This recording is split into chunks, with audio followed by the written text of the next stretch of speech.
안녕하세요. 지금부터 저의 60대에 다시 만난 첫사랑 이야기를 들려드리려고 합니다. 후회 없는 노년의 사랑을 택한 저의 이야기 잘 들어주세요.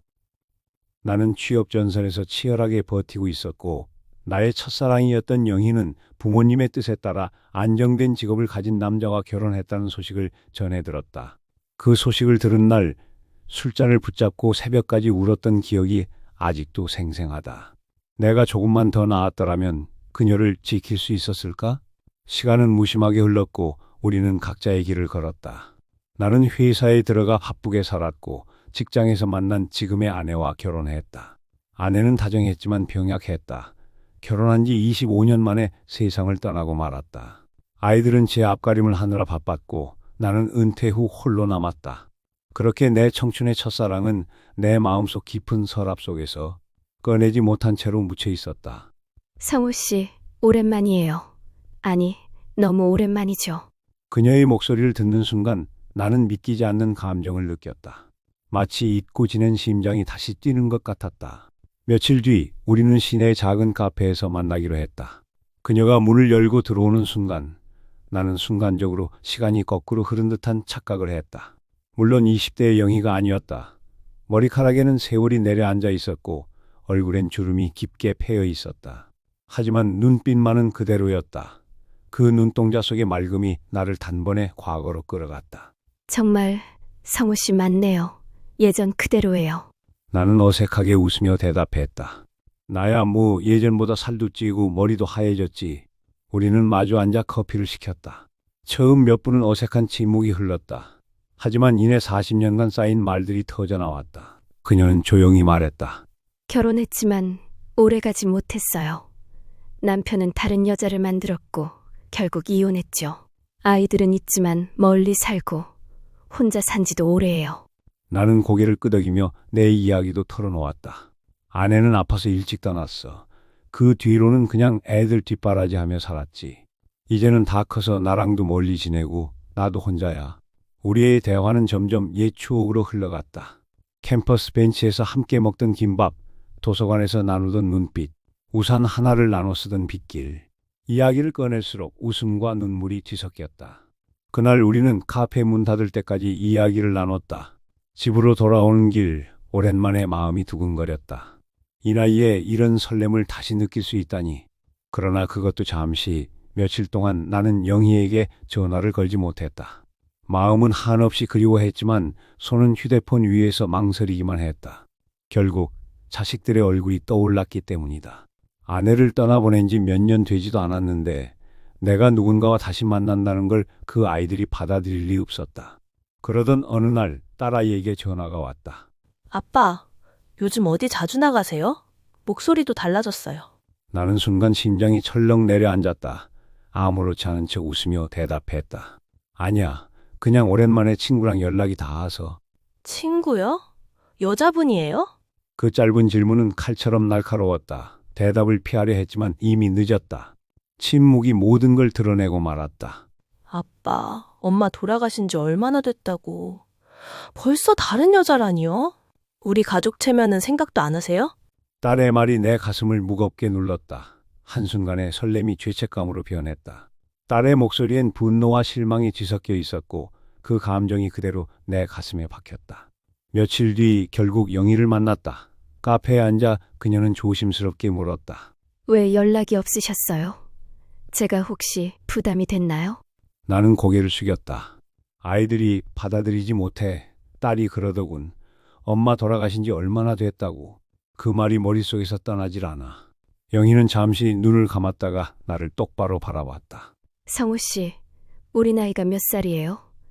이제 남은 시간이 얼마나 된다고 생각하세요? 남들 눈치 보다가 또다시 후회할 거예요? 나는 말없이 커피잔을 움켜쥐었다. 저는요, 더는 후회하고 싶지 않아요. 혼자가 얼마나 외로운지 알잖아요. 성우 씨, 정말 그 아이들 말대로 평생 혼자로만 살 거예요? 그녀의 말이 날카롭게 파고들었다. 고개를 돌렸지만 이미 심장은 그녀 쪽으로 기울어 있었다.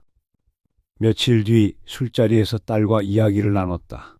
아버지, 정말 그분이랑 다시 만나실 건가요? 나는 망설임 끝에 대답했다. 그래, 만나고 있다. 아버지가 무슨 고등학생도 아니고. 지금이 어떤 나이인데요? 엄마 생각은요? 엄마가 무덤 속에서 편히 눈이나 감으시겠어요? 그 말에 나는 술잔을 3개 내려놓았다. 네 엄마 단 하루도 그리워하지 않은 적이 없다. 하지만 그리움만으로 남은 생을 다 채우라는 건 너무 가혹하지 않니? 딸은 아무 말도 하지 못했다. 하지만 그녀의 눈빛엔 배신감이 서려 있었다. 밤마다 나는 흔들렸다.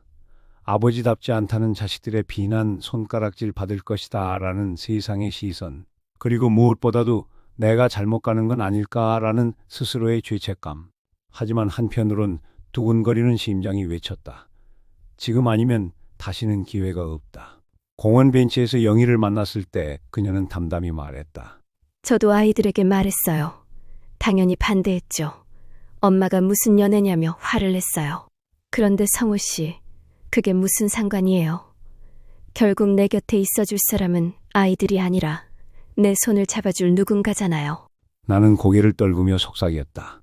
나는 아직 겁이나 아이들 눈, 세상 시선, 그게 두려워. 그녀는 내 손을 잡으며 천천히 말했다. 성우 씨, 평생 남 눈치 보며 살았잖아요. 이제 단 한 번쯤은 당신 심장을 따라가도 돼요. 그날 밤 나는 침대에 누워 천장을 바라보았다. 사랑은 젊은 사람들의 전유물이라고만 생각했다. 하지만 지금 내 심장은 다시 뛰고 있었다. 이 설렘이 죄라면 기꺼이 지고 싶었다. 하지만 그 죄를 지고 나서 나는 아이들을 마주할 수 있을까? 새벽이 밝아올 무렵 나는 스스로에게 물었다. 나는 지금 잘못된 길을 가는 걸까? 아니면 너무 오랫동안 잘못된 길만 걸어왔던 걸까? 며칠 동안 나는 집안을 배회하며 잠을 이루지 못했다. 아이들의 얼굴이 떠오를 때마다 발걸음은 무거워졌지만 영희의 눈빛이 떠오르면 다시 가슴이 뛰었다. 그 사이에서 내 마음은 갈기갈기 찢겨나갔다. 결국 어느 저녁 식탁에서 나는 아이들에게 조심스럽게 말을 꺼냈다. 이제는 너희 허락을 받을 때가 된 것 같구나. 딸은 젓가락을 내려놓으며 날카롭게 물었다. 설마 그분이랑 계속 만나시는 거예요? 나는 고개를 끄덕였다. 그래, 만나고 있다. 그리고 더는 숨기고 싶지 않다. 분위기는 단번에 얼어붙었다. 딸은 주먹을 꽉 쥔 채 목소리를 높였다. 아버지, 제발 정신 좀 차리세요. 이 나이에 무슨 연애랍니까? 엄마 생각은 어디다 두신 거예요? 나는 떨리는 목소리로 대답했다. 엄마는 내 인생의 반을 함께한 소중한 사람이다. 그리움이 내 안에서 사라진 적은 단 하루도 없었다. 하지만 그리움만 붙잡고 살아가는 건 삶이 아니야. 남은 내 생도 누군가와 나누고 싶다. 외롭지 않게, 따뜻하게. 딸의 눈가엔 눈물이 고였다. 아빠, 우리도 외로워요. 그런데 아빠까지 우리 엄마를 잊는다면 우리는 어디에 기대야 하죠? 나는 그 말을 듣고 더 이상 아무 말도 할 수 없었다. 그날 밤 아이들은 울며 방으로 들어갔고 나는 혼자 거실에 남아 술잔을 비웠다. 며칠 뒤 영희를 다시 만났다. 그녀는 내 얼굴을 보자마자 눈치챘다. 아이들이 반대한 거죠. 나는 고개를 끄덕였다. 그렇다고 해서 우리가 멈춰야 하나? 그게 옳은 걸까? 아직도 모르겠다. 영희는 내 손등 위에 조심스럽게 손을 얹으며 말했다. 성우 씨, 우리에게 남은 시간이 얼마나 된다고 생각해요? 자식들의 삶은 이미 그들 손에 달려 있어요. 그들은 앞으로 수십 년을 살아갈 거예요. 하지만 우리에게 남은 시간은 이제 한 줌이에요. 나는 눈을 감았다. 그녀의 손끝이 따뜻하게 느껴졌다. 그렇다면 남은 시간을 후회로 채울 것인가? 아니면 용기로 채울 것인가? 선택해야 해요. 그날 밤 나는 오래된 앨범을 꺼내들었다. 젊은 시절의 내 사진, 아내와 함께 웃던 사진, 어린아이들 품에 안았던 사진들. 사진 속에 나는 늘 누군가를 위해 살았다. 부모를 위해, 아내를 위해, 아이들을 위해. 그리고 이제 처음으로 내 자신을 위해 살아야 한다는 생각이 들었다. 나는 떨리는 손으로 휴대폰을 집어들었다. 영희 씨, 우리 같이 여행 가요. 이번에는 더 이상 미루지 말고. 잠시의 침묵 뒤 그녀의 울먹이는 목소리가 들려왔다. 정말요? 성우 씨, 정말 그렇게 해줄 거예요? 그래, 이제는 남은 시간을 우리 둘의 시간으로 만들고 싶어. 며칠 뒤 우리는 작은 여행 가방을 끌고 기차역에 서 있었다. 아이들에게는 여전히 반대의 말만 들었지만 나는 결심했다. 그들의 반대보다 더 무거운 것은 내 안의 두려움이었고 그 두려움을 넘어선 순간 비로소 자유로워졌다. 기차가 출발하자 창밖으로 흘러가는 풍경을 바라보며 나는 생각했다. 나는 지금 죄를 짓는 게 아니라 내 삶을 선택하는 거야. 영희는 내 어깨에 조심스럽게 머리를 기대었다. 그 순간 나는 확신했다. 남은 삶이 길든 짧든 이제는 후회하지 않으리라. 기차는 부드럽게 달리고 있었다. 창밖으로 흘러가는 산과 들을 바라보며 나는 깊은 숨을 내쉬었다. 마치 지난 수십 년 동안 내 가슴을 눌러왔던 무게가 조금은 벗겨진 듯한 기분이었다. 옆에서 영희가 작은 목소리로 말했다. 성우 씨, 이렇게 다시 옆에 앉아 있으니 꿈 같아요. 우리 다시는 이런 날 없을 줄 알았잖아요. 나는 그녀의 손을 꼭 잡았다. 그래, 나도 믿기지가 않아. 하지만 이제는 우리 시간을 만들자. 누구 눈치 보지 말고. 우리가 향한 곳은 바닷가 마을이었다. 40년 전 대학 시절 단체로 여행을 갔던 그곳.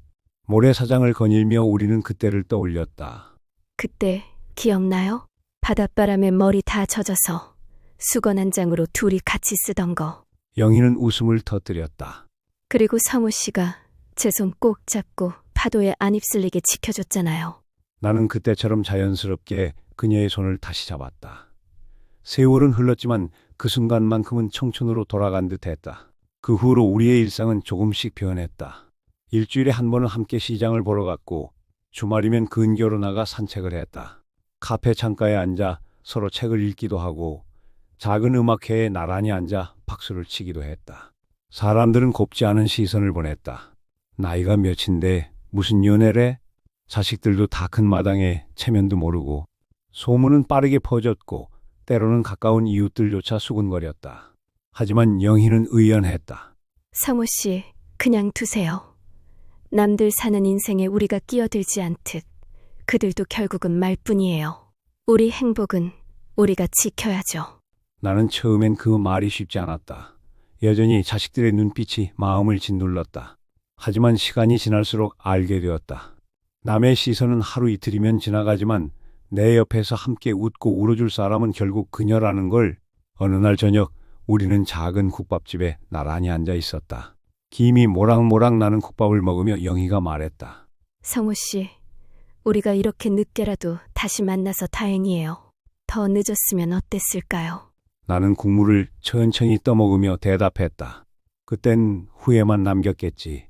하지만 지금은 아니야. 비록 늦었지만 이제라도 시작했으니까. 그 순간 창밖에는 가을비가 내리고 있었다. 빗소리를 들으며 나는 속으로 다짐했다.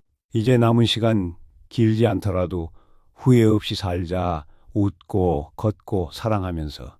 그날 밤 집으로 돌아오는 길에 나는 문득 생각했다. 사랑은 젊은 날의 특권만이 아니었다. 늦게 찾아와도 여전히 가슴을 뜨겁게 만들고 삶을 살아갈 이유를 만들어주는 힘이었다. 그리고 나는 그 힘을 이제서야 비로소 제대로 붙잡은 것이다. 겨울이 깊어가던 어느 날 우리는 함께 병원을 다녀왔다. 정기 검진이었는데 의사는 웃으며 큰 이상은 없습니다. 다만 꾸준히 운동하시고 음식 조심하세요 라고 말했다. 젊을 땐 대수롭지 않게 넘겼을 말이었지만 이제는 사소한 조언 하나에도 마음이 흔들렸다. 병원을 나오며 영희가 내 손을 꼭 잡았다. 성우 씨, 우리 앞으로는 더 아껴 먹고 더 부지런히 걸어요. 그래야 오래 같이 있을 수 있잖아요.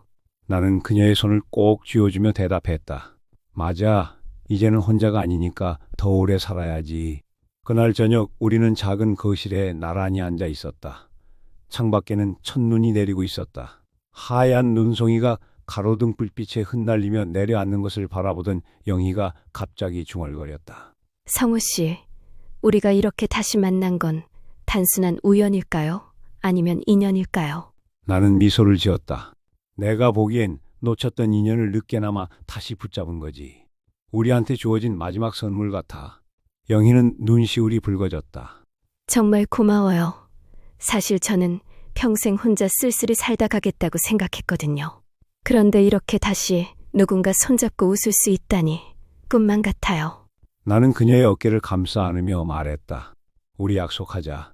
남은 날이 얼마나 되든 후회하지 말고 서로한테만 집중하면서 살자. 세상 눈치도 자식들 눈치도 보지 말고. 그녀는 고개를 끄덕이며 내 품에 기대었다. 그 순간 세상에서 가장 평화로운 정적이 흘렀다. 시간은 우리를 더 늙게 만들겠지만 두려움은 사라졌다. 오히려 매일 아침 눈을 떴을 때 옆에 있어줄 사람이 있다는 사실만으로도 하루가 살아낼 이유가 되었다. 우리는 매일 같이 걸었다. 공원 벤치에 앉아 지난날의 이야기를 나누고 서로의 주름을 쓰다듬으며 웃었다. 언젠가 다시 이별의 날이 오겠지만 그 순간이 두렵지 않았다. 왜냐하면 우리는 이미 알았기 때문이다. 사랑은 나이와 상관없이 찾아올 수 있고 그 사랑을 붙잡을 용기가 남은 생을 가장 값지게 만든다는 것을 그날 밤 잠자리에 들기 전 나는 속으로 다짐했다. 나는 이제 외롭지 않다. 그녀와 함께하는 하루하루가 내 인생의 마지막 빛이자 축복이다. 남은 날들 우리가 손을 잡고 웃으며 갈 수 있다면 그것으로 충분하다. 그리고 나는 평생 미뤄왔던 말을 드디어 입 밖으로 꺼냈다. 영희 씨 사랑해요. 그녀는 조용히 눈을 감으며 대답했다. 나도요, 성우 씨. 끝까지.